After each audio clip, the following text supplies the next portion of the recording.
Hey, welcome to All to Love TV. I'm MJ, and today I want to talk about how listening to your feelings is like the ultimate path for expansive, positive transformation. And a lot of it really comes from the collective story of telling ourselves that our emotions or our feelings are bad.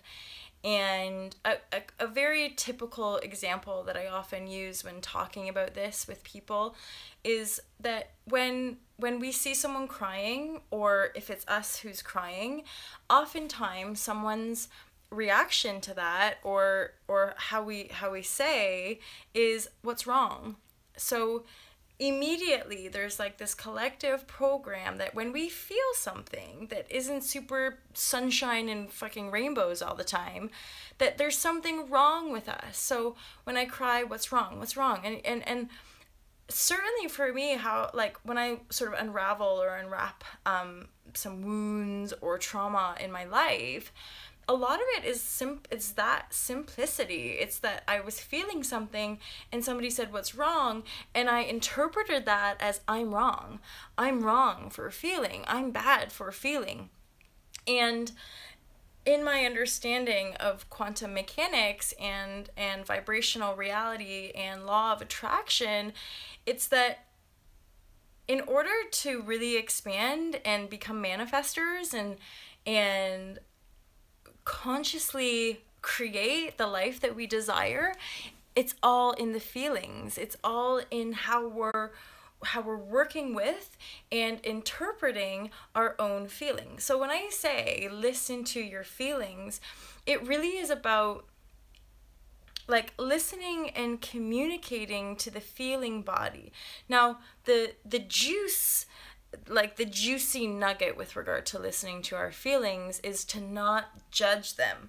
So if we're feeling angry, if we're feeling frustrated, if we're feeling sad, then we want to be with the feeling from a place of unconditional love. And sometimes people get confused, like, well, what do you mean, like, loving myself? Well, you just have to imagine how the most loving mother would love her child. And I often think that, like, we call Earth Mother, right? We call the Earth Mother Earth. And so we could, if our life is a little bit dysfunctional, or if we grew up in family patterns which were not particularly unconditionally loving, we just want to be able to look at our collective home is Mother Earth. And if we're here, if we're allowed to be here and live on Earth, then our Mother Earth must love us unconditionally. Especially because we could look around and be like, fuck, you know, we've been doing some pretty shitty things to Mother Earth, or we've been fracking her, and we've been dumping our shit in the oceans, and we've been, you know, like, we've been doing these things. And as we awaken to just being like, whoa, what are we doing? Like, this is our home, this is our collective home, then we start to attune to this unconditional love. And so our ability to just pay attention, that's the art of meditation, pay attention to what we're feeling without judgment. Okay, I'm angry, or okay, I'm frustrated, or okay, I'm sad, and just be present. So literally just be there, like, observing. And usually that neutral observational standpoint is very like unconditional love. Unconditional love is just accepting, is just loving. It's just like, okay, you're choosing to be sad, or okay, you're choosing to not like yourself, or you're choosing to be a little bit uncompassionate right now. And if that's the case, you can just observe it. So again, with neutrality, so being neutral, and you could say that's kind of objective, just being an objective observer. Other people might call it a silent witness. Or unconditional love. Unconditional love is also that neutral perspective. It allows everything to be there. And that is very like acceptance. And when we can accept where we are, it's a lot easier to I guess you could say, sort of creatively maneuver and ultimately drop into a place of relative ease or relaxation. Like, okay, I'm not going to fight with the anger. I'm not going to resist the anger. I'm not going to try to like bottle it down so that it just builds up more pressure and resistance. I'm just going to be with the fact that I have burning rage moving through my center right now. And that power to just be still and just listen to your emotions is the juice. That is, so also I'm reading a book about sexual energy and alchemy. And ultimately, that is what alchemy is. So alchemy is it calls it the alchemical container. That alchemical container is really our own ability to focus our mental energy on the experience that we're having and be more discerning with how we're relating to the experience, and so that we can shift the program. And the program, I mean, is our reactive patterns, how we habitually choose to perceive and react and buy into a certain situation. In order to reprogram that, we have to be able to detach from it and observe it.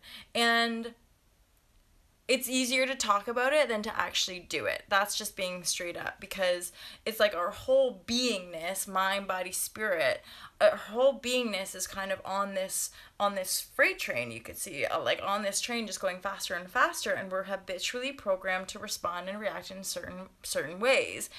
And it's not just emotional, okay? So emotions are physical, are mental, it's all one, you could say, complex system. It's all one, or sometimes I refer to it as an ecosystem, because I'll often compare it like, you know, how in nature, if we don't get rain, we get a drought. And you know, when we have any extremes, it can be really, really destructive, right? And at the same time, destruction is part of creation. So when it comes to our own emotions, sometimes we need to feel the anger. If we're feeling it, it's there. And so getting angry is super important for moving or clearing or cleansing the ecosystem, which is our body. And so our ability to let all that stuff move through us is incredibly powerful.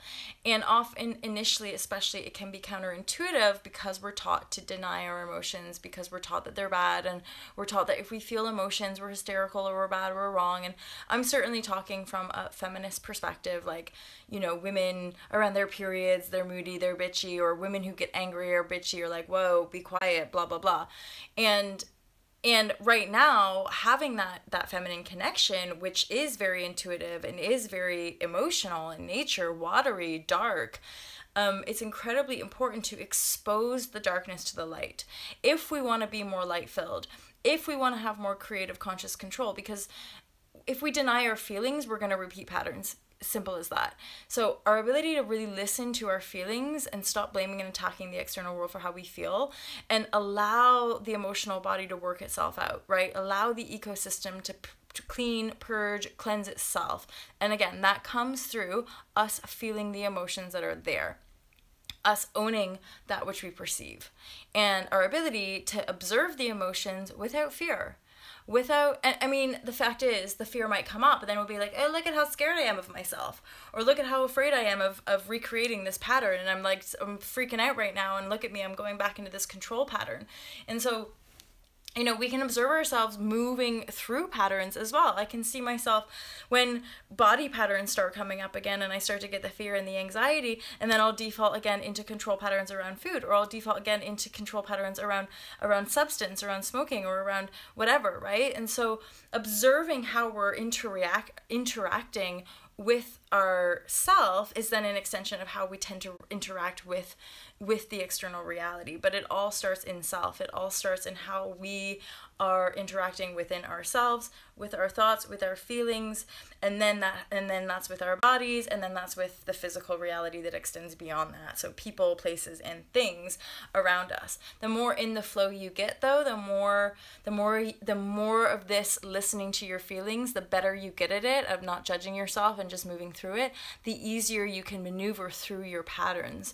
And that is a beautiful thing. That's when it's like almost like you're on the home run as far as living in the flow and living in this kind of sort of effortless creative manifestation reality, and you're not in the fear anymore, or when stuff pops up, you're like, oh yeah, I see that, I know what that is, I can deal with that, no big deal.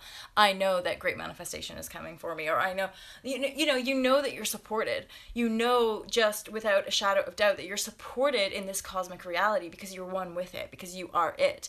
And so you've gotten so used to not judging and not trying to bottle your emotional experiences that you let them move through you with more effortless ease, and you also let yourself act things out without so much resistance, without so much kickback, without so much guilt, or none at all. And when you can really sort of sit with it, let it move through you, but not buy into it as truth, because nothing outside of you see as ultimate truth. It's all creative. It's all creation energy. It's really ultimately all how we interpret